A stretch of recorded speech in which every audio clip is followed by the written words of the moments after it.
entrer dans la légende Sporting, un des 3 joueurs de la mythique triplette offensive du SECB, saison 76-77, meilleure attaque de Division 1 avec Fanfan Félix et Dragan Jazic, avec comme numéro 10 un certain Claude Pape. Jean-Pierre Lec et Jacques-Paul Stéphanie ont rencontré le mythique ailier qui évoque son actualité avec notamment la sortie de son livre Zigzag d'une île à l'autre, qui sortira dans toutes les bonnes librairies de Lille très prochainement. Rencontre à Sartène avec un personnage. Bonjour. Bonjour. Vous allez bien? Ça va. Allez, merci.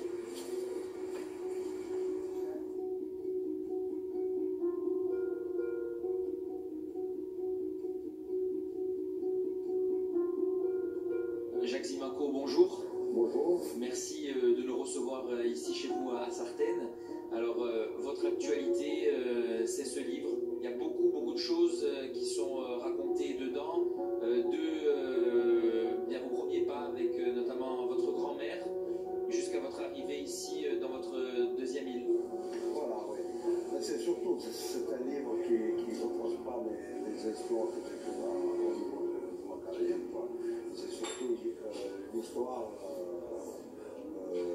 du pourquoi et du comment j'en suis arrivé là. Je suis né prématuré à 7 mois. Voilà, avec ma grand-mère qui m'a sauvé la vie, je suis là. Quand on dit Jacques Zimaco, on pense forcément à cette attaque de feu de la saison 1976-1977, où avec vos deux compères, Fanfan Félix et Dragan Jazic, c'est forcément un souvenir impérissable pour vous. Je crois que ça a marqué l'histoire du club de Bastia et surtout ça nous a quand même fait espérer beaucoup de choses. Que cette année-là, on aurait pu être champion. Alors justement, vous dites que vous auriez pu être champion. On parle à l'époque d'un arrangement qui aurait pu se faire justement entre les deux clubs qui ont fini juste devant vous, Lens et Nantes. Racontez-nous un petit peu, c'est ce qui se disait à l'époque.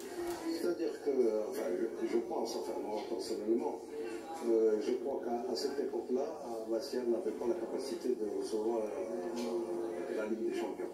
Et ils ont tout fait pour qu'on ne fasse pas la Ligue des Champions, qu'on fasse la Coupe de l'UEFA. Mais pour moi, c'était logique. C'était pas logique. C'était pas logique par rapport aux exploits qu'on a fait.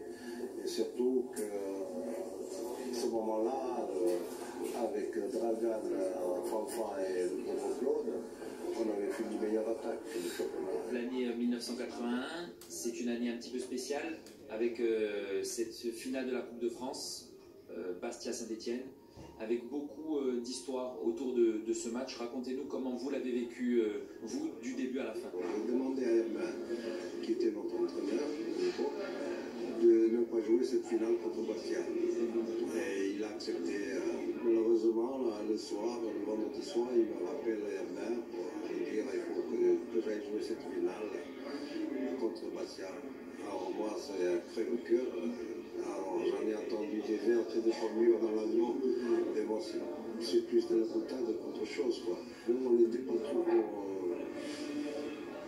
on ne pensait pas trop cette finale parce qu'on savait notre force. Et malheureusement, on a sous-estimé la valeur de la Légion de Fouria. Et c'est logiquement qu'ils nous ont battus. Et moi, j'étais le plus heureux des hommes. Alors, il y a une petite anecdote. À un moment donné, vous avez une occasion dans ce match et vous tirez à côté, vous loupez le cadre. Certains ont dit que vous aviez presque fait exprès pour que votre club de cœur Bastia gagne. Aujourd'hui, qu'est-ce que vous pouvez nous dire là-dessus? J'allais marquer et puis il y a tellement de choses qui s'est passé par ma tête, dans la tête, que j'ai dit, putain, je passais à ma maison, la famille et tout, je dis, ma maison, il va descendre, ils vont le plastiquer. C'était très dur. C'était très dur, j'ai marché sur le ballon. Il y a eu beaucoup de joueurs qui sont passés également par la Corse. On pense forcément à Christian Carambeu.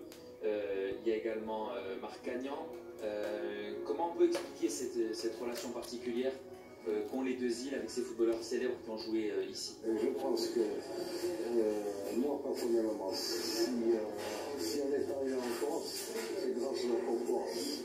c'est grâce aux courses qui sont à Nouméa. À l'époque, il y avait M. Casaro de Bastia, qui était président de l'amicale, M. Colomba, qui est de Isolac, voilà, et qui était là-bas aussi des hommes importants de la filière course. Quoi.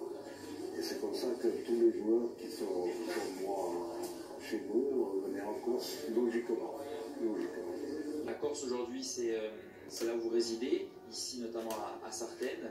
Le foot, ça occupe toujours une place importante dans votre vie. Vous êtes encore présent notamment au niveau des vétérans.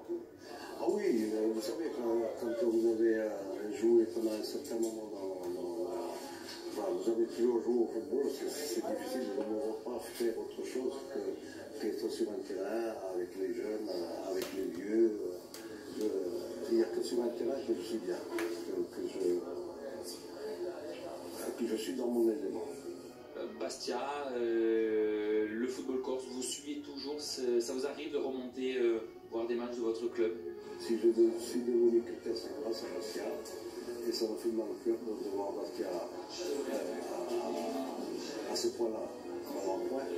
Mais je sais que Bastia va rebondir avec les jeunes qu'il y a maintenant et les nouveaux dirigeants. Au fur et à mesure qu'ils vont monter, ils vont retrouver les vies. Et c'est tout le mal que je leur souhaite à Bastia.